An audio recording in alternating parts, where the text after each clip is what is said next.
ഏറ്റവും സ്നേഹാദരണീയരായ സത്യവിശ്വാസികളെ, സത്യവിശ്വാസിനികളെ, ജീവിതത്തിൻ്റെ എല്ലാ മേഖലകളിലും സർവശക്തനും അളവറ്റ ദയാവരനുമായ അള്ളാഹുവിൻ്റെ കൽപ്പനാ നിർദ്ദേശങ്ങൾ ജീവിതത്തിലുടനീളം പാലിക്കണമെന്നുള്ള വസൂയത്ത് സ്വന്തത്തോടും തുടർന്ന് നിങ്ങളിൽ ഓരോരുത്തരോടും അതിൻ്റേതായ ഗൗരവത്തിൽ വസൂയത്ത് ചെയ്യുന്നു, ഉപദേശിക്കുന്നു. അത്തരം മുത്തഖീങ്ങളിൽ അല്ലാഹു റബ്ബുൽ ഇസ്സത്ത് നാം ഏവരെയും ഉൾപ്പെടുത്തുമാറാകട്ടെ. ഒരു വിശ്വാസിയുടെ ജീവിത ലക്ഷ്യം പരലോകമോക്ഷവും സ്വർഗപ്രാപ്തിയുമാണ് എന്ന് മനസ്സിലാക്കിയവരാണ് നാം ഓരോരുത്തരും. ഒരുപാട് വരുമാനങ്ങളുണ്ടായിരുന്ന ഒരു ധനാഢ്യൻ്റെ ചരിത്രം വിശുദ്ധ ഖുർആനിലെ 18-ാം അധ്യായം സൂറത്തുൽ കഹ്ഫിലെ 34 മുതൽ ആയത്തുകളിൽ നാം പഠിച്ചവരാണ്, മനസ്സിലാക്കിയവരാണ്. വകാന ലഹു സമറുൻ, അദ്ദേഹത്തിന് ഒരുപാട് വരുമാനങ്ങൾ ഉണ്ടായിരുന്നുവെന്നാണ്. അത് കാരണം തന്നെ അദ്ദേഹം തൻ്റെ സുഹൃത്തുമായിട്ടുള്ള സംവാദത്തിൽ ആ ധനാഢ്യൻ പറഞ്ഞത് വിശുദ്ധ ഖുർആൻ ഇപ്രകാരം രേഖപ്പെടുത്തുകയാണ്: അന അക്സറു മിൻക മാലൻ വഅസ്സു നഫറാ, നിന്നെക്കാൾ ഏറെ എനിക്ക് സമ്പാദ്യവും സംഘബലവും എനിക്കുണ്ട്. അതുകൊണ്ട് തന്നെ പരലോകത്തെത്തിയാലും എനിക്കായിരിക്കും അള്ളാഹുവിൻ്റെ അടുക്കൽ സ്ഥാനമുള്ളത് നിന്നെക്കാളും. അഹങ്കാരത്തോടു കൂടിയുള്ള ഒരു വാക്കായിരുന്നു അത്. അള്ളാഹുവിൻ്റെ തൗഫീഖ് കൊണ്ടായിരുന്നു അവൻ സമ്പാദ്യം നേടിയത്. പക്ഷെ ഇതെല്ലാം എൻ്റെ കഴിവുകൊണ്ടാണ് എന്നും, അഥവാ പരലോകമുണ്ടെങ്കിൽ അവിടെയും ഞാൻ ഇതുപോലെ വിജയിക്കും എന്നുള്ള ഒരു മോഹവുമായി നടന്നിരുന്ന ഒരു മനുഷ്യൻ്റെ കഥയാണ് സൂറത്തുൽ കഹ്ഫിൽ കൂടി അല്ലാഹു റബ്ബുൽ ഇസ്സത്ത് പറയുന്നത്. അങ്ങനെ ഇരിക്കെ തന്നെ അദ്ദേഹത്തിൻ്റെ സ്വത്തുക്കളൊക്കെ നഷ്ടപ്പെട്ടുവെന്നാണ്. സമ്പാദ്യമെല്ലാം നഷ്ടപ്പെട്ടു. അദ്ദേഹത്തിൻ്റെ ആ ഒരു നിസ്സഹായത വിശുദ്ധ ഖുർആൻ ഇപ്രകാരം പറയുകയാണ്: വയഖൂൽ, അദ്ദേഹം പറഞ്ഞു, യാ ലൈതനി ലം ഉശ്രിക് ബിറബ്ബി അഹദാ, എൻ്റെ റബ്ബിൽ ഞാൻ ഒന്നിനെയും പങ്കു ചേർക്കാതിരുന്നുവെങ്കിൽ എത്ര നന്നായിരുന്നേനെ എന്ന് അദ്ദേഹം വിലപിക്കുകയാണ്. അദ്ദേഹം അല്ലാഹു അല്ലാത്ത ഒരാളോടും പ്രാർത്ഥിച്ചിട്ടില്ല, മറ്റുള്ളവർക്ക് ഇബാദത്തും നൽകിയിട്ടില്ല. പക്ഷെ അദ്ദേഹത്തിൻ്റെ സമ്പാദ്യം, പല രീതിയിലുള്ള വരുമാനങ്ങൾ കൊണ്ട് അദ്ദേഹം ഖാറൂനെ പോലെ ധരിച്ചുവെന്നാണ്. ഇതെല്ലാം എൻ്റെ കഴിവുകളും എൻ്റെ മിടുക്കുകളും കൊണ്ട് ഞാൻ സമ്പാദിച്ചതാണ്. അതുകൊണ്ട് തന്നെ ഞാൻ ആരെയും പരിഗണിക്കേണ്ടതില്ല എന്നുള്ള ആ ഒരു അഹങ്കാര ബോധത്താൽ ജീവിച്ചു വളർന്ന ഒരു മനുഷ്യൻ്റെ നിസ്സഹായതയുടെ പര്യവസാനമാണ് വിശുദ്ധ ഖുർആൻ അവിടെ പഠിപ്പിച്ചു തരുന്നത്. എല്ലാം നഷ്ടപ്പെട്ടതിന് ശേഷം അദ്ദേഹത്തിൻ്റെ വിലാപമാണ്. ദുനിയാവിൻ്റെ ഒരു ഉപമയായിട്ടാണ് ഈ ആയത്തിൽ കൂടി റഹ്മാനായ റബ്ബ് നമുക്ക് പഠിപ്പിച്ചു തരുന്നത്. എന്നിട്ട് മനുഷ്യൻ്റെ അഹങ്കാരത്തിൻ്റെ പ്രതിരൂപമായ 2 കാര്യങ്ങൾ, ഒന്ന് സമ്പത്തും മറ്റൊന്ന് സന്താനങ്ങളും. അൽ മാലു വൽ ബനൂന സീനത്തുൽ ഹയാത്തി ദുനിയാ, ദുനിയാവിൽ സമ്പത്തും സന്താനങ്ങളും ഒരു അഴക് തന്നെയാണ്, സീനത്താണ്. എന്നാൽ യഥാർത്ഥത്തിലുള്ള സമ്പത്തും സന്താനങ്ങളും നാളെ പരലോകത്ത് നമുക്ക് ലഭിക്കണമെങ്കിൽ വൽ ബാഖിയാത്തു സ്വാലിഹാത്തു ഖൈറുൻ ഇൻദ റബ്ബിക്, ഏറ്റവും അല്ലാഹുവിൻ്റെ അടുക്കൽ ബാഖിയാകുന്നത്, അവൻ സമ്പാദിച്ച സമ്പാദ്യത്തെക്കാളും അവൻ്റെ സന്താനങ്ങളെക്കാളും അവൻ്റെ ജീവിതത്തിൽ അടയാളപ്പെടുത്തിയ അമലു സ്വാലിഹാത്താണ്. അതുകൊണ്ട് തന്നെ മനുഷ്യ, ദുനിയാവ് എന്ന് പറയുന്നത് നീ അതിൻ്റെ പച്ചപ്പളപ്പ് കണ്ടുകൊണ്ട് നീ അതിൻ്റെ പിന്നാലെ പോകണ്ട. വിശുദ്ധ ഖുർആനിലെ 57-ാം അധ്യായം സൂറത്തുൽ ഹദീദിലെ 20-ാമത്തെ ആയത്തിനും ദുനിയാവിനെ കുറിച്ചുള്ള ഒരു ഉപമയാണ് അള്ളാഹു നമുക്ക് പഠിപ്പിച്ചു തരുന്നത്. മനുഷ്യരെ, നിങ്ങൾ അറിയണം, സമ്പത്തും സമ്പാദ്യങ്ങളും അതുപോലെയുള്ള സന്താനങ്ങളും അഹങ്കാരമായും കൊണ്ടു നടക്കുന്ന മനുഷ്യരെ നിങ്ങൾ അറിയണം, അന്നമൽ ഹയാത്തു ദുനിയാ ലഅബും വലഹവും വസീനത്തുൻ. ഈ ദുനിയാവെന്ന് പറയുന്നത് കളിയും വിനോദവും അതുപോലെ സീനത്തുമാണ്. ഇതിൻ്റെ പിന്നാലെ പോയിക്കൊണ്ട് പരലോകം നീ നഷ്ടപ്പെടുത്തണ്ട എന്നുള്ള താക്കീത്. എന്നിട്ട് അല്ലാഹു റബ്ബുൽ ഇസ്സത്ത് ഒരു കൃഷിക്കാരനെയാണ് ഉപമപ്പെടുത്തുന്നത്. കമസലി ഗൈസിൻ, ഒരു മഴ പോലെയാണ്. ദുനിയാവിൻ്റെ വിഭവം എന്ന് പറയുന്നത് ഒരു മഴ പോലെയാണ്. അഅജബുൽ കുഫാർ, കർഷകർക്ക് അത്ഭുതമായി ഈ ദുനിയാവിൻ്റെ വിഭവങ്ങൾ കണ്ടുകൊണ്ട് കുഫാറുകൾക്ക് അഥവാ കർഷകർക്ക്, കൃഷി ചെയ്യുന്നവർക്ക് അത്ഭുതമാണ്. എന്താണ് അവർക്കുള്ള അത്ഭുതം? ഒരു മഴ വരികയും ആ മഴ കാരണമായിട്ട് സസ്യലതാദികൾ മുളച്ചു പൊന്തുകയും പിന്നെ അവർക്കുള്ള വിഭവങ്ങൾ ലഭിക്കുകയും ചെയ്തപ്പോൾ അവർ അത്ഭുതപ്പെട്ടു, കർഷകർ അത്ഭുതപ്പെട്ടു പോവുകയാണ്. പിന്നീടാകട്ടെ പൊടുന്നനെ വാടിപ്പോയി അവൻ്റെ സമ്പാദ്യങ്ങൾ, അവൻ്റെ സസ്യലതാദികൾ എല്ലാം നഷ്ടപ്പെട്ടു പോയി. വെറും ചവറ് മാത്രം, വൈക്കോൽ തുരുമ്പ് മാത്രമായി അതെല്ലാം അവശേഷിച്ചുവെന്ന് വിശുദ്ധ ഖുർആനിലെ ആയത്തിൽ അല്ലാഹു റബ്ബുൽ ഇസ്സത്ത് നമുക്ക് പഠിപ്പിച്ചു തരികയാണ്. എന്നിട്ട് തുടർന്നുള്ള ആയത്തിൽ സൂറത്തുൽ ഹദീദിലെ 20 കഴിഞ്ഞുള്ള 21-ാമത്തെ ആയത്തിൽ വിശ്വാസികളെ, ഈ ദുനിയാവിൻ്റെ പിന്നാലെയല്ല നിങ്ങൾ പോകേണ്ടത്. നിങ്ങൾ ഈ ദുനിയാവ് വിറ്റുകൊണ്ട് പരലോകം നേടിയെടുക്കുവാനുള്ള പരിശ്രമമാണ് നിങ്ങൾക്ക് വേണ്ടത്. അതുകൊണ്ട് സാബിഖൂ ഇലാ മഗ്ഫിറത്തും മിൻ റബ്ബിക്കും, അല്ലാഹുവിൻ്റെ മഗ്ഫിറത്തിലേക്കും സ്വർഗത്തിലേക്കും നിങ്ങൾ ധൃതിപ്പെട്ട് മുന്നോട്ട് പോകണം. അതിനുള്ള മാസമാണ് വിശ്വാസികളെ വരാനുള്ളത്. റമദാന്റെ പടിവാതിൽക്കൽ എത്തി നിൽക്കുന്ന നമ്മെ സംബന്ധിച്ചിടത്തോളം വിളവെടുപ്പിന്റെ മാസമാണ്. ഷഅബാൻ അതിൻ്റെ മുന്നൊരുക്കമാണ്. റമദാനിൽ നാം ആ വിളവെടുത്തതിനെ നാം അതുകൊണ്ട് ഉപയോഗപ്പെടുത്തണം. സാബിഖൂ ഇലാ മഗ്ഫിറത്തും മിൻ റബ്ബിക്കും വജന്നത്തുൻ അർളുഹാ കഅർളിസ് സമാഇ വൽ അർള്. സ്വർഗമെന്ന് പറയുന്നത് ആകാശഭൂമികളോളം വിശാലമുള്ള സ്വർഗമാണ്. അത് നേടിയെടുക്കുവാൻ വേണ്ടിയാണ് വിശ്വാസികളെ നിങ്ങൾ തയ്യാറാകേണ്ടത് എന്ന് വിശുദ്ധ ഖുർആൻ അടിക്കടി നമുക്ക് മുന്നറിയിപ്പ് നൽകുകയാണ്. അതുകൊണ്ടാണ് അലി ഇബ്നു അബീ ത്വാലിബ് റളിയല്ലാഹു അൻഹു അദ്ദേഹം പറഞ്ഞ പ്രസിദ്ധമായ ഒരു വാക്ക്, ദുനിയാവ് പോകും, പരലോകം അഭിമുഖീകരിക്കേണ്ടി വരും. ഓരോന്നിനും അവരുടേതായ മക്കളുണ്ട്. കൂനൂ മിൻ അബ്നാഇൽ ആഖിറ,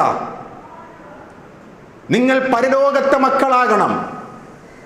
വലാ തകൂനൂ മിൻ അബ്നാഇ ദുനിയ, ദുനിയാവിന് വേണ്ടിയുള്ള മക്കളാകരുത്. എന്തുകൊണ്ട്? ഫഇന്നൽ യൗമ അമലുൻ വലാ ഹിസാബ്, ഈ ദുനിയാവിലുള്ള ഇന്നത്തെ അമലുകൾക്ക് വിചാരണ ഇവിടെയില്ല. വഗദൻ ഹിസാബുൻ വലാ അമലുൻ, നാളെ പരലോകത്താണ് നാം ചെയ്ത അമലുകൾക്കുള്ള ഹിസാബ്, അവിടെ അമലുകൾ ചെയ്യുവാൻ സാധ്യവുമല്ല എന്ന് അലി റളിയല്ലാഹു തആല അൻഹു നമുക്ക് പഠിപ്പിച്ചു തരികയാണ്. അതുകൊണ്ട് വിശ്വാസികളെ സൽക്കർമ്മങ്ങൾ ജാഗരൂകരാകണം. സ്വഹീഹ് മുസ്ലിം നമ്മെ പഠിപ്പിക്കുന്ന ഒരു ഹദീസ്, ബാദിറൂ ബിൽ അഅ്മാലി സ്വാലിഹ, നിങ്ങൾ സൽക്കർമ്മങ്ങളിൽ ജാഗരൂകരാകണം. എന്തുകൊണ്ട്? റസൂലുള്ളാഹി സ്വല്ലല്ലാഹു അലൈഹി വസല്ലം തങ്ങൾ പറയുകയാണ്, ഫസതകൂന ഫിതനുൻ, ഒരു ഫിത്ന വരാനുണ്ട് നിങ്ങൾക്ക്, കുഴപ്പം വരാനുണ്ട് നിങ്ങൾക്ക്. ആ കുഴപ്പത്തിന്റെ പ്രത്യേകത, ഫിത്നയുടെ പ്രത്യേകത എന്തെന്നറിയുമോ? കഖിതഉൽ ലൈലിൽ മുദ്ലിം, ഇരുളടഞ്ഞ രാത്രിയുടെ ഭാഗങ്ങൾക്ക് തുല്യമായ ചില കുഴപ്പങ്ങളാണ് നിങ്ങൾക്ക് വരാൻ പോകുന്നത്. അന്നത്തെ പ്രത്യേകത എന്താ? പ്രഭാതത്തിൽ മുസ്ലിമാകുന്നവൻ പ്രദോഷത്തിൽ കാഫിറാവുകയാണ്, പ്രദോഷത്തിൽ കാഫിറാകുന്നവൻ തിരിച്ചുമാവുകയാണ്. അന്നാളിൽ ജീവിച്ചിരിക്കുന്ന ആദർശം നഷ്ടപ്പെട്ടവരുടെ ഉപമ അള്ളാന്റെ റസൂൽ പറയുകയാണ്, യബീഉ ദീനഹു ബിഅറളിൻ മിനദ് ദുനിയാ, അവർ പഠിച്ച ആദർശം ദുനിയാവിന് വേണ്ടി വിൽക്കുന്നവരാണ്. അവർ ഖുർആനും സുന്നത്തും ഉൾക്കൊണ്ടവരാണ്, ആദർശം പഠിച്ചവരാണ്. കൃത്യമായ രീതിയിൽ അള്ളാഹുവിനെയും അവന്റെ റസൂലിനെയും മനസ്സിലാക്കിയവരാണ്. ഭൗതിക നേട്ടത്തിന് വേണ്ടിയും താല്പര്യത്തിന് വേണ്ടിയും തുച്ഛമായ ലാഭത്തിന് വേണ്ടിയും അവർ ദീനിനെ വിറ്റവരാണ്. അങ്ങനെ ഒരു കാലഘട്ടം വരുന്നതിന് മുമ്പ് വിശ്വാസികളെ, നിങ്ങൾ അമൽ സ്വാലിഹാത്തുകളിൽ ജാഗരൂകരാകണമെന്ന് മഹാനായ റസൂലുള്ളാഹി സ്വല്ലല്ലാഹു അലൈഹി വസല്ലം നമ്മെ പഠിപ്പിക്കുകയാണ്. സത്യത്തിൽ ഉറച്ചു നിൽക്കുവാൻ ക്ലേശകരമായ കാലഘട്ടത്തിൽ കൂടിയാണ് വിശ്വാസികളെ നാം ജീവിച്ചുകൊണ്ടിരിക്കുന്നത്. ഏത് പ്രതിസന്ധിയിലും ആദർശം കൈവിടാതെ നാം ജീവവായുവിനെ പോലെ കൊണ്ടു നടക്കണം. ഒരു നന്മയെയും നാളത്തേക്ക് മാറ്റിവെക്കരുത് വിശ്വാസികളെ. അള്ളാഹുവിന്റെ പ്രവാചകർ സ്വല്ലല്ലാഹു അലൈഹി വസല്ലം തങ്ങൾ നമുക്ക് പഠിപ്പിച്ചു തരികയാണ്, ഒരു അമലു സ്വാലിഹാത്തുകളും നാളത്തേക്ക് മാറ്റിവെക്കരുത്. ഭീതി ഉണർത്തുന്ന ഒരു വാക്ക് സന്ദർശിക്കുകയാണ് നാം ഒരു ഡോക്ടറെ. ഭീതി ഉണർത്തുന്ന വാക്ക് ആ ഡോക്ടർ നമ്മോട് പറയുകയാണ്. എന്തായിരിക്കും നമ്മുടെ അവസ്ഥ? കാലാവധി നമ്മെക്കുറിച്ച് പറയുകയാണ്. ഡോക്ടറുടെ ഉപദേശം കേൾക്കുമ്പോഴേക്കും തളർന്നു പോകുന്ന മനുഷ്യൻ ഇനി എന്ത് എന്നുള്ള ചോദ്യത്തിന് നാം ഉത്തരം കാണണം വിശ്വാസികളെ. അതുകൊണ്ടാണ് ഫിത്നകൾ വരുന്നതിന് മുമ്പായിട്ട് നിങ്ങൾ അമലുകളിൽ ജാഗരൂകരാകണം. രണ്ട് അനുഗ്രഹങ്ങളെ കുറിച്ച് മനുഷ്യരിൽ അധികം ആളുകളും അശ്രദ്ധരാണ് എന്ന് അള്ളാഹുവിന്റെ പ്രവാചകർ നമ്മെ പഠിപ്പിക്കുകയാണ് സ്വല്ലല്ലാഹു അലൈഹി വസല്ലം. നിഅമതാൻ, രണ്ട് അനുഗ്രഹങ്ങളാണ്. നിഅമതാൻ മഗ്ബൂനും ഫീഹിമാ കസീറും മിനന്നാസ് അസ്സുഹ്ഹത്തു വൽ ഫറാഗ്. ഒന്ന് ആരോഗ്യമാണ്, മറ്റൊന്ന് ഒഴിവ് സമയമാണ്. വിശ്വാസികളെ, രണ്ടും അനുഭവിക്കുന്നവരാണ് നമ്മൾ. അശ്രദ്ധയിലാണ് ആ രണ്ട് കാര്യത്തിലും. നഷ്ടപ്പെടും ഈ രണ്ട് കാര്യങ്ങൾ. ഈ രണ്ട് കാര്യങ്ങളും ഒഴിവാകേണ്ടി വരും നമുക്ക്. അതുകൊണ്ടാണ് റസൂലുള്ളാഹി സ്വല്ലല്ലാഹു അലൈഹി വസല്ലം തങ്ങൾ നമുക്ക് മുന്നറിയിപ്പ് നൽകിയത്, ബാദിറൂ ബിൽ അഅ്മാലി സബ്അൻ. 7 കാര്യങ്ങളെ കുറിച്ച് അള്ളാഹുവിന്റെ റസൂൽ നമുക്ക് മുന്നറിയിപ്പ് നൽകുകയാണ്. ആ 7 കാര്യങ്ങൾ നിങ്ങളിൽ എത്തുന്നതിന് മുമ്പായിട്ട് സുഹൃതങ്ങളിൽ ധൃതി വച്ച് മുന്നോട്ട് പോകണം. അതിൽ ഒന്ന്, ഹൽ തന്തളറൂന ഇല്ലാ ഫഖറൻ മുൻസിയ്യാ. വിസ്മൃതിയിലാകെ പോകുന്ന കടുത്ത ദാരിദ്ര്യം ഇഷ്ടപ്പെടുകയില്ല ആരും. വിസ്മൃതിയിലായി പോകും, അള്ളാനെ മറന്നു പോകുന്ന ദാരിദ്ര്യം. ആ ദാരിദ്ര്യം നിങ്ങളിൽ എത്തുന്നതിന് മുമ്പ് നിങ്ങൾ അമൽ സ്വാലിഹാത്തുകൾ കൊണ്ട് ജീവിതത്തെ അടയാളപ്പെടുത്തണം. ധിക്കാരിയായ സമ്പന്നൻ, അതാണ് നാം നേരത്തെ സൂചിപ്പിച്ച സൂറത്തുൽ കഹ്ഫിലെ വചനാമൃതങ്ങൾ. ധിക്കാരിയായ സമ്പന്നൻ, സമ്പത്ത് വരുമ്പോഴേക്കും എല്ലാം അല്ലാഹുവിനെ മറന്നുകൊണ്ടുള്ള ഒരു ജീവിതം. ഔ മറളൻ മുഫ്സിദൻ, വിനാശകരമായിട്ടുള്ള രോഗം. വിശ്വാസികളെ ഹൃദയത്തിൽ കുറിച്ചു വെക്കണം പ്രവാചകന്റെ പ്രവചനങ്ങൾ. ഔ ഹറമൻ മുഫന്നിദൻ, വിവേകം നഷ്ടപ്പെടുന്ന വാർദ്ധക്യം അനുഭവിച്ചിട്ടുണ്ട് നാം നമ്മുടെ വേണ്ടപ്പെട്ടവരിൽ. നാം ഇപ്പോഴും അനുഭവിക്കുന്നു നമ്മുടെ ഇഷ്ടക്കാരിൽ, നമ്മുടെ മാതാപിതാക്കളിൽ, നമ്മുടെ സഹോദരങ്ങളിൽ. എല്ലാം നഷ്ടപ്പെട്ടു പോകുന്ന വാർദ്ധക്യം, ഓർമ്മ പോലും നഷ്ടപ്പെട്ടു പോകും. കുട്ടികളുടെ ഓർമ്മ മാത്രമായിരിക്കും അള്ളാഹു അവനിൽ ബാക്കി നിർത്തുക.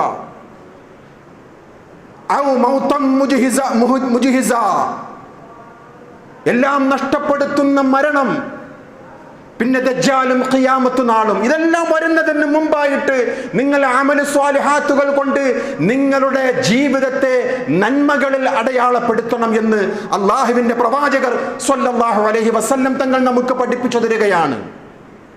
ഒരു അഅറാബി വന്നുകൊണ്ട് പ്രവാചകരോട് ചോദിക്കുകയാണ്, യാ റസൂലല്ലാഹ്, മൻ ഖൈറുൻ നാസ്, ജനങ്ങളിൽ ഉത്തമർ ആരാണ്? മൻ ത്വാല ഉമറുഹു വഹസുന അമലുഹു, ഒരുവന് ആയുസ്സു ലഭിച്ചു. എൻ്റെ ഉമ്മത്തിന്റെ ആയുസ്സു എന്ന് പറയുന്നത് 60-നും 70-നും ഇടയിലാണ്. അത്തരം എൻ്റെ ഉമ്മത്തിന് ആയുസ്സ് ലഭിക്കുകയും അവൻ ആയുസ് കൊണ്ട് നന്മകൾ ചെയ്യുകയും ചെയ്തവൻ ആരോ അവനാണ് ജനങ്ങളിൽ ഏറ്റവും ഖൈറായവൻ എന്ന് റസൂലുള്ളാഹി സ്വല്ലല്ലാഹു അലൈഹി വസല്ലം തങ്ങൾ നമുക്ക് പഠിപ്പിച്ചു തരികയാണ്. അതുകൊണ്ട് വിശ്വാസികളെ, നന്മകളിൽ നിസ്സാരമെന്ന് തോന്നുന്നത് പോലും നഷ്ടപ്പെടുത്തരുത്. കാരണം എപ്പോഴായി ഈ ലോകത്ത് നിന്നും വിട പറയുക ആർക്കറിയും? സ്വർഗമാണ് നമ്മുടെ ലക്ഷ്യം. അതുകൊണ്ടാണ് ഉഹുദിന്റെ രണാങ്കണം, പരാജയത്തിന്റെ കൈപ്പിനീർ അനുഭവിച്ച ആ സന്ദർഭം റസൂലുള്ളാഹി സ്വല്ലല്ലാഹു അലൈഹി വസല്ലം തങ്ങളോട് ഒരു സ്വഹാബി ചോദിക്കുകയാണ്, യാ റസൂലല്ലാഹ് ഇൻ ഖുതിൽതു ഫഅൈന അന, ഞാൻ ഈ യുദ്ധത്തിൽ വഫാത്തായാൽ ഞാൻ എവിടെയാണ് റസൂലേ? ഫിൽ ജന്ന, നീ സ്വർഗത്തിലാണ്. ഉടൻ തന്നെ ആ മഹാനായ സ്വഹാബി കയ്യിലുണ്ടായിരുന്ന കാരക്ക വലിച്ചെറിഞ്ഞുകൊണ്ട് രണാങ്കണത്തിലേക്ക്, രണഭൂമിയിലേക്ക് ശത്രുക്കളുമായി ഏറ്റുമുട്ടുകയും ധീര രക്തസാക്ഷിത്വം വഹിച്ചതുമായി ചരിത്രം നമ്മെ പഠിപ്പിക്കുകയാണ്.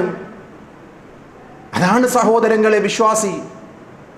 സ്വർഗത്തിന് വേണ്ടിയാണ് നമ്മുടെ ജീവിതത്തിന്റെ ഇടപെടൽ ഉണ്ടാകേണ്ടത്. ഉഹുദ് യുദ്ധത്തിൽ തന്നെ മറ്റൊരു സംഭവം, അള്ളാഹുവിന്റെ പ്രവാചകർ സ്വല്ലല്ലാഹു അലൈഹി വസല്ലം തങ്ങൾ ഊരിപ്പിടിച്ച വാൾ ഉയർത്തിക്കൊണ്ട് ചോദിക്കുകയാണ്, മൈ യഖുദു മിന്നി ഹാദാ, ഇത് സ്വീകരിക്കുവാൻ ആരുണ്ട്? എന്നിൽ നിന്നും ഇത് പിടിക്കുവാൻ ആരുണ്ട് സ്വഹാബാക്കളെ എന്ന് റസൂലുള്ളാഹി സ്വല്ലല്ലാഹു അലൈഹി വസല്ലം തങ്ങൾ ചോദിക്കുകയാണ്. ഓരോ സ്വഹാബികളും പറയുകയാണ്, അന അന യാ റസൂലല്ലാഹ്, ഞാൻ പിടിക്കാം റസൂലേ. അള്ളാന്റെ റസൂൽ സല്ലല്ലാഹു അലൈഹി വസല്ലം തങ്ങൾ ചോദിക്കുകയാണ്, ഫമൻ യഖുദുഹു ബിഹഖ്ഖിഹി, ഇതിന്റെ ഉത്തരവാദിത്വത്തോടുകൂടി ഇതിന്റെ കടമ ആര് നിർവഹിക്കും എന്ന് ചോദിക്കുമ്പോഴേക്കും നിശ്ചലമായി സ്വഹാബാക്കൾ. അബൂ ദുജാന റളിയല്ലാഹു അൻഹു കൂട്ടത്തിൽ ചോദിക്കുകയാണ്, അനാ അഖ്ദുഹു ബിഹഖ്ഖിഹി യാ റസൂലല്ലാഹ്, ഈ ഉത്തരവാദിത്വം ഏറ്റെടുത്തുകൊണ്ട് ഈ കടമ പൂർത്തീകരിക്കുവാൻ റസൂലേ ഈ വാൾ എന്റെ കയ്യിൽ തരണം. ഉടൻ തന്നെ അബൂ ദുജാന റളിയല്ലാഹു തആല അൻഹു ഉഹുദിന്റെ രണാങ്കണത്തിലേക്ക് ഇറങ്ങുകയും ശത്രുക്കളെ അരിഞ്ഞു വീഴ്ത്തുകയും ചെയ്ത ചരിത്രം സ്വഹീഹ് മുസ്ലിമിൽ നാം വായിക്കുകയാണ്. വിശ്വാസികളെ, സ്വഹാബികൾ ജീവൻ കൊടുത്തായിരുന്നു സ്വർഗം നേടിയത്. അവരുടെയും നമ്മുടെയും ആ ചരിത്രം ജീവിതത്തെ ഒന്ന് തുലനം ചെയ്തു നോക്കൂ സഹോദരങ്ങളെ. ഇന്നല്ലാഹ ഇശ്തറാ മിനൽ മുഅ്മിനീന അൻഫുസഹും വഅംവാലഹും ബിഅന്ന ലഹുമുൽ ജന്ന, സൂറത്ത് തൗബയുടെ 111-ാമത്തെ വചനത്തിലെ ആദ്യ ഭാഗമാണ്. സ്വർഗം നേടിയെടുക്കുവാൻ ആരുണ്ട്? സമ്പാദ്യം കൊടുത്തും ശരീരം കൊടുത്തും അള്ളാഹുവിന്റെ വരദാനമായ സ്വർഗം നേടിയെടുക്കുന്നവർ ആരുണ്ട് എന്നുള്ള ചോദ്യമാണ് വിശ്വാസികളെ ഈ ശഅബാനിൽ നാം നേടേണ്ടത്. ഉത്തരം കണ്ടെത്തിയേ പറ്റൂ. വിശ്വാസികളെ സംബന്ധിച്ചിടത്തോളം ഫസ്തബിഖുൽ ഖൈറാത്ത്, നന്മകളിൽ ധൃതിപ്പെട്ട് മുന്നേറണമെന്നാണ് സൂറത്തുൽ ബഖറയുടെ 148-ാമത്തെ ആയത്തിൽ കൂടി റഹ്മാനായ റബ്ബ് നമുക്ക് പഠിപ്പിച്ചു തരുന്നത്. അള്ളാഹുവിന്റെ മഗ്ഫിറത്തിലേക്കും സ്വർഗത്തിലേക്കും ധൃതിപ്പെട്ട് മുന്നേറണമെന്നാണ് സൂറത്തു ആലി ഇംറാനിലെ 133-ാമത്തെ ആയത്തിലും നാം പഠിക്കുന്നത്. സ്വർഗത്തിൽ മുമ്പേ പോയവരുടെ ആ ഒരു ഉപമ, സ്വർഗത്തിൽ ചെന്നെത്തേണ്ട വിശ്വാസികളുടെ ഒരു ഉപമ അല്ലാഹു വിശുദ്ധ ഖുർആനിലെ സൂറത്തുൽ മുഅ്മിനൂൻ അതിലെ 61-ാമത്തെ ആയത്തിൽ നമുക്ക് പഠിപ്പിച്ചു തരികയാണ്. ഉലൈക യുസാരിഊന ഫിൽ ഖൈറാത്ത് വഹും ലഹാ സാബിഖൂൻ, അവർ മുന്നേ കടന്നവരാണ് നന്മകളിൽ, അവർ ഖൈറാത്തുകളിൽ മുന്നേ കടന്നവരാണവർ. അവർ ജീവൻ കൊടുത്തുകൊണ്ട് സ്വർഗം നേടിയവരാണ്. സത്യവിശ്വാസത്തിൽ സൽപ്രവർത്തികർ മുൻപേ കടന്നവർ. അവരെ സംബന്ധിച്ചിടത്തോളം നമ്മുടെയും മാതൃക അതായിരിക്കണം സഹോദരങ്ങളെ. വസാബിഖൂന സാബിഖൂൻ, മുന്നേറിയവർ മുന്നേറിക്കൊള്ളട്ടെ. ഉലൈകൽ മുഖറബൂന ഫീ ജന്നാത്തിൻ നഈം, പരലോകത്തിന് വേണ്ടി മുന്നേറുന്നവർ, അനുഗ്രഹീതമായ സ്വർഗത്തിന് വേണ്ടി മുന്നേറിയവർ. അതിനുവേണ്ടി വിശ്വാസികളെ നിങ്ങളും ധൃതിപ്പെട്ട് മുന്നോട്ട് പോകണം. ഒരു നന്മയെയും നിസ്സാരമായി കാണാതെ, അവസരങ്ങൾ നഷ്ടപ്പെടുത്താതെ, ജീവിതത്തിൽ സ്വാംശീകരിച്ചുകൊണ്ട് അള്ളാഹുവിലേക്ക് അടുക്കുവാനുള്ള മുത്തഖീങ്ങളായി നമ്മുടെ ജീവിതത്തെ മാറ്റണം സഹോദരങ്ങളെ. നമുക്കറിയുമല്ലോ ഒരു യാത്ര, അള്ളാഹുവിന്റെ പ്രവാചകർ സ്വല്ലല്ലാഹു അലൈഹി വസല്ലം തങ്ങളുടെ കൂടെ സ്വഹാബികൾ ഓരോ ജോലികളെയും ഏൽപ്പിക്കുകയാണ് പ്രവാചകർ. ഓരോരുത്തരും ഓരോ ജോലി, അള്ളാന്റെ റസൂൽ സ്വല്ലല്ലാഹു അലൈഹി വസല്ലം തങ്ങളും ഒരു ജോലി ചെയ്യുകയാണ്. സ്വഹാബികൾ ചോദിക്കുകയാണ്, യാ റസൂലല്ലാഹ്, ഞങ്ങളില്ലേ അങ്ങയുടെ കൽപ്പന ശിരസാൽ വഹിക്കുവാൻ? അങ്ങ് വിശ്രമിക്കൂ റസൂലേ. അള്ളാന്റെ റസൂലിന്റെ മറുപടി, നിങ്ങൾ പോകുന്ന സ്വർഗത്തിലേക്കല്ല എനിക്കും പോകേണ്ടത്, ഞാൻ അതുകൊണ്ട് വിറകുകൾ ശേഖരിക്കാം. അതാണ് ഉലൈക യുസാരിഊന ഫിൽ ഖൈറാത്ത്. തന്നാലാവുന്ന ഒരു നന്മയെങ്കിലും നഷ്ടപ്പെടുത്താതെ, അതിനെ നിസ്സാരമാക്കി കളയാതെ ജീവിതത്തിൽ സ്വാംശീകരിക്കുന്ന വിശ്വാസികളുടെ കൂട്ടത്തിലായിരിക്കണം നമ്മുടെ ജീവിതവും ഉണ്ടാകേണ്ടത്. അള്ളാഹുവിന്റെ പ്രവാചകർ ഇബാദത്തുകളിൽ മുൻകടന്നു. നമുക്കറിയുമല്ലോ ചരിത്രം. കാലിൽ നീര് വന്നപ്പോൾ ഉമ്മ ആയിഷ റളിയല്ലാഹു അൻഹ ചോദിക്കുകയാണ്, യാ റസൂലല്ലാഹ് അതസ്നഉ ഹാദാ? എന്താണ് റസൂലേ? വഖദ് ഗുഫിറ ലക മാ തഖദ്ദമ മിൻ ദംബിക വമാ തഅഖർ. എല്ലാം പുറത്തു തന്നില്ലേ അങ്ങേക്ക് അല്ലാഹു, എന്തിനാ ഇങ്ങനെയും കഷ്ടപ്പെട്ടുകൊണ്ട് സുജൂദ് ചെയ്യുന്നത് എന്ന് ചോദിക്കുമ്പോഴേക്കും വിശ്വാസികളെ മഹാനായ പ്രവാചകർ കൊടുത്ത മറുപടി, അഫലാ അകൂനു അബ്ദൻ ശകൂറാ. നന്ദിയുള്ള അടിമയാകുവാൻ വേണ്ടിയാണ് ആയിഷ, നന്ദിയുള്ള അടിമയാകുവാൻ വേണ്ടിയാണ് ഈ പ്രയത്നങ്ങളൊക്കെ ചെയ്യുന്നത് എന്ന് പറയുന്ന മഹാനായ റസൂലുള്ളാഹി സ്വല്ലല്ലാഹു അലൈഹി വസല്ലം തങ്ങൾ നമ്മെ പഠിപ്പിക്കുകയാണ്.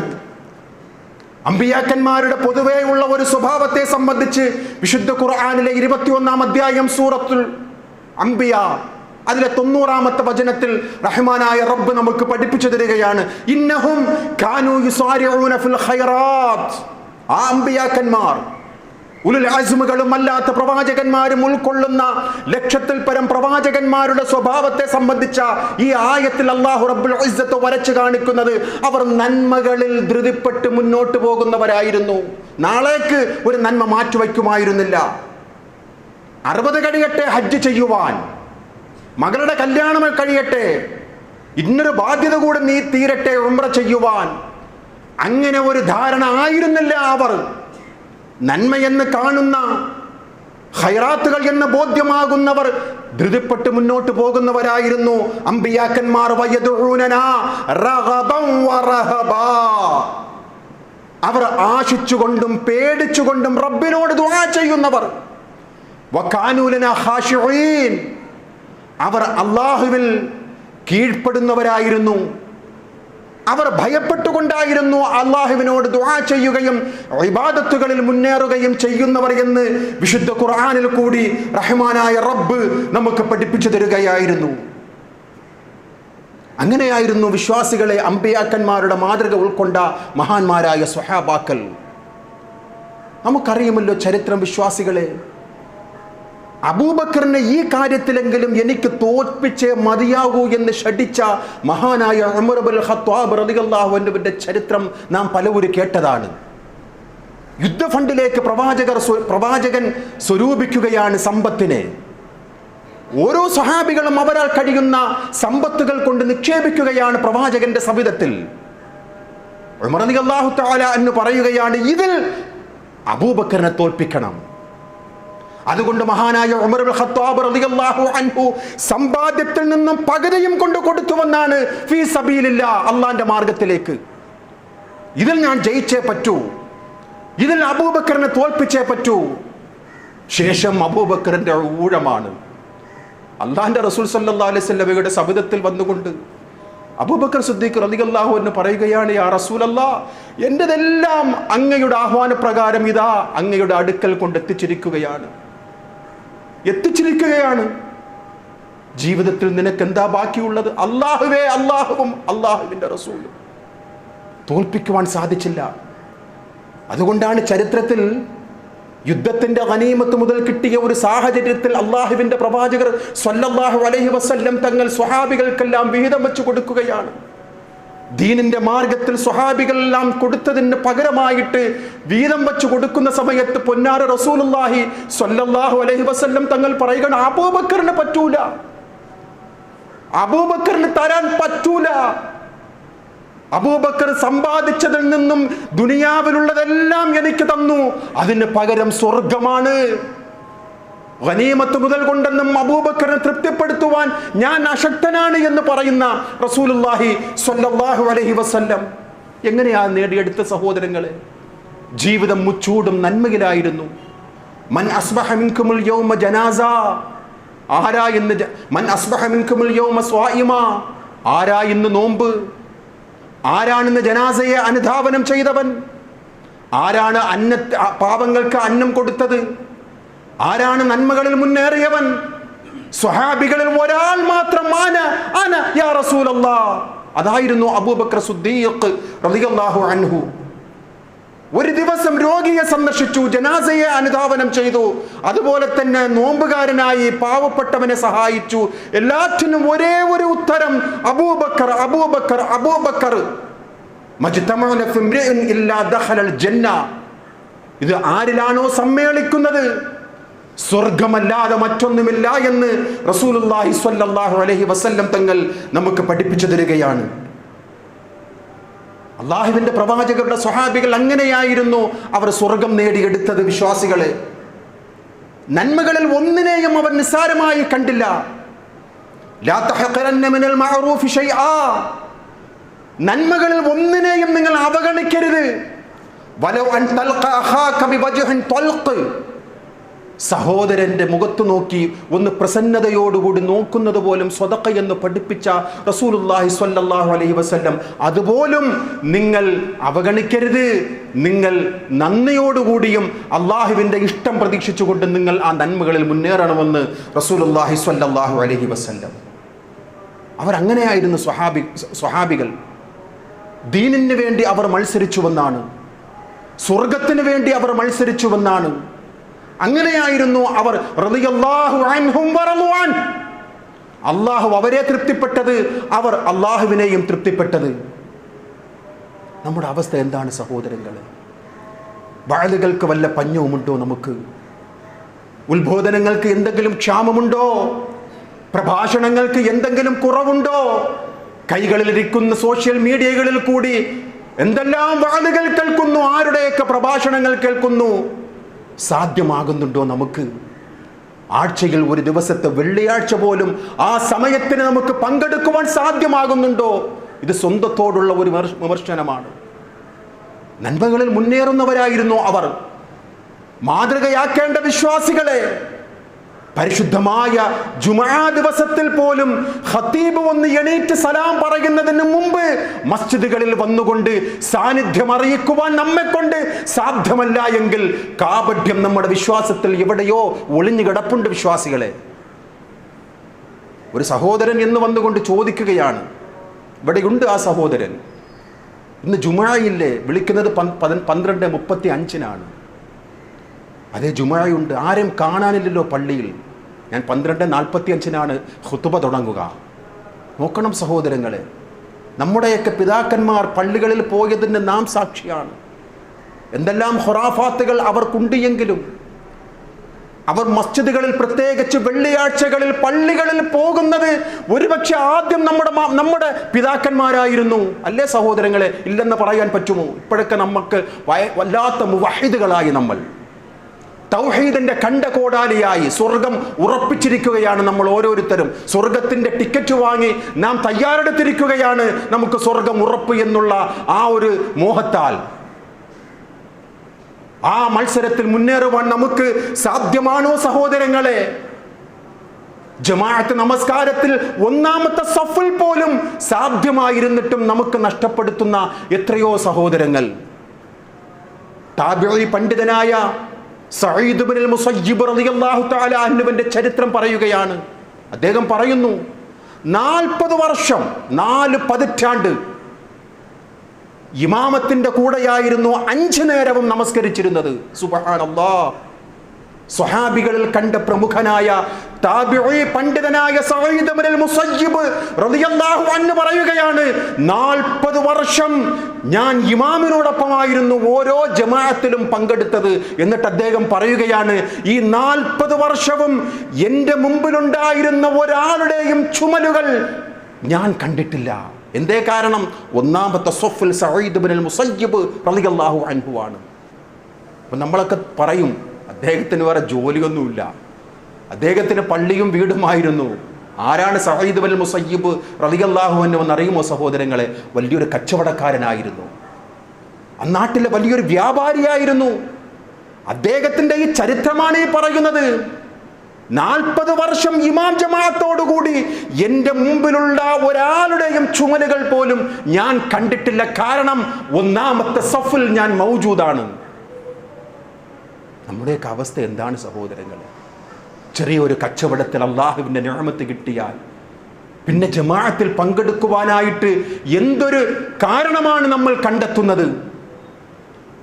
നന്മകളിൽ മുന്നേറുന്ന നമ്മെ സംബന്ധിച്ചിടത്തോളം പരിശുദ്ധമായ ഒരു ഖുർആൻ ക്ലാസ്സിൽ പങ്കെടുക്കുവാൻ വേണ്ടി പോലും നമുക്ക് സമയം ലഭിക്കുന്നില്ല. 24 മണിക്കൂർ തന്നെയാണ് അന്നും ഇന്നുമുള്ളത്. 23 വർഷങ്ങൾ കൊണ്ടാണ് ലോകം കീഴടക്കിയത് റസൂലുള്ളാഹി സ്വല്ലല്ലാഹു അലൈഹി വസല്ലം. 12 പേരെ കല്യാണം കഴിച്ചു, മക്കളുണ്ടായി, യുദ്ധങ്ങളുണ്ടായി, ഒരുപാട് ജിഹാദുകളിൽ പങ്കെടുത്തു, ഒരുപാട് നന്മകളിൽ മുന്നേറി, സ്വഹാബികളെ വാർത്തെടുത്തു, ഇമാമത്തായി നിന്നു, പ്രഭാഷകനായി, യുദ്ധത്തിന് വേണ്ടി നേതൃത്വം കൊടുത്തു. ആ 23 വർഷങ്ങൾ കൊണ്ടാണ് ലോക ഗുരു അഷ്റഫുൽ ഖൽഖ് സ്വല്ലല്ലാഹു അലൈഹി വസല്ലം ഇതെല്ലാം നേടിയെടുത്തത്. സഹോദരങ്ങളെ, നമ്മുടെ ജീവിതത്തിലോ ഇത്തരം നന്മകളിൽ മുന്നേറുവാൻ നമ്മെക്കൊണ്ട് സാധ്യമാകുന്നുണ്ടോ? വിശ്വാസികളെ, നാം ആരെയാ തോൽപ്പിക്കുന്നത്? നാം ആരെയാണ് തോൽപ്പിക്കുന്നത്? മഹാനായ മുആദ് ഇബ്നുൽ ജബൽ റളിയല്ലാഹു തആല അൻഹു പറയുകയാണ്, യാ അയ്യുഹർ റജുൽ, അല്ലയോ മനുഷ്യ, ഫത്തഖുല്ലാഹ്, നീ അല്ലാഹുവിനെ സൂക്ഷിക്ക്, വസാബിഖുൻ നാസ ഇലല്ലാഹ്, മറ്റുള്ളവരെക്കാളും നീ അല്ലാഹുവിലേക്ക് ധൃതിപ്പെട്ട് മുന്നോട്ട് പോവുക, വബാദിറു അൻഫുസകും ഇലല്ലാഹ്, നീ അല്ലാഹുവിന്റെ അടുക്കൽ ഒന്നാമതെത്തണം മറ്റുള്ളവരെക്കാളും. അത് അവരുടെ വെറും പറച്ചിലായിരുന്നില്ല സഹോദരങ്ങളെ, അവരുടെ ജീവിതത്തിൽ അവർ അനുഷ്ഠിച്ചുകൊണ്ടായിരുന്നു അവർ നന്മകളിൽ മുന്നേറിയത്. അതുകൊണ്ടായിരുന്നു അല്ലാഹു അവരെ തൃപ്തിപ്പെട്ടത്. നമ്മുടെ ജീവിതത്തിൽ എന്ത് നന്മകൾ ചെയ്താലും എവിടെ നാം മുൻകടക്കുന്നവർ? ജമാഅത്തുകളിൽ പങ്കെടുക്കുവാൻ നമുക്ക് സാധ്യമാകുന്നുണ്ടോ? നടേ സൂചിപ്പിച്ച ഖുത്ബയിൽ പോലും 5ാമത് പ്രവാചകർ സ്വല്ലല്ലാഹു അലൈഹി വസല്ലം തങ്ങൾ എണ്ണി പറഞ്ഞ കോഴിമുട്ടയുടെ ആ പ്രതിഫലമെങ്കിലും ആ ഖുത്ബയുടെ ഖതീബ് എണീറ്റുകൊണ്ട് സലാം വീട്ടുന്നതിന് മുമ്പായി പള്ളിയിലെത്തുന്നവർക്ക് 5ാമത്തെ പ്രതിഫലമാണ് കോഴിമുട്ടയുടെ പ്രതിഫലം. ഇതൊക്കെ പരലോകത്തെത്തിയാൽ അവിടെ നിഴലിച്ച് നിൽക്കും സഹോദരങ്ങളെ. ഒരു നന്മയ്ക്ക് വേണ്ടി കൊതിക്കുന്ന ഒരു ദിവസം വരാനുണ്ട്.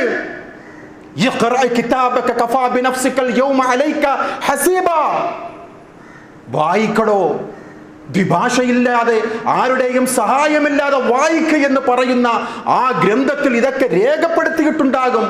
ഒരു നന്മയെങ്കിലും എൻ്റെ മീസാനിൽ ഉണ്ടായിരുന്നുവെങ്കിൽ കൊതിച്ചു പോകുന്ന, ആശിച്ചു പോകുന്ന ആ രംഗത്ത് റബ്ബേ, ആ ഖുത്ബയിൽ ഒന്നാദ്യമായി എത്തിയിരുന്നുവെങ്കിൽ, ആ മസ്ജിദിൽ ഒന്നാമത്തെ സ്വഫിൽ, ആ സദഖയിൽ എൻ്റെ സാന്നിധ്യം, ആ നന്മയിൽ എൻ്റെ പങ്കാളിത്തം ഉണ്ടായിരുന്നുവെങ്കിൽ എത്ര നന്നാകുമായിരുന്നു എന്ന് വിലപിക്കുന്ന ആ രംഗത്ത് കൈകടുക്കുന്നതിന് മുമ്പായി വിശ്വാസികളെ, ഹാസിബു ഖബ്ല അൻ യുഹാസിബു, വിചാരണ ചെയ്യപ്പെടുന്നതിന് മുമ്പായി സ്വയം വിചാരണ ചെയ്യുക. അല്ലാഹു അത്തരം മുത്തഖീങ്ങളിൽ നാം ഏവരെയും ഉൾപ്പെടുത്തുമാറാകട്ടെ.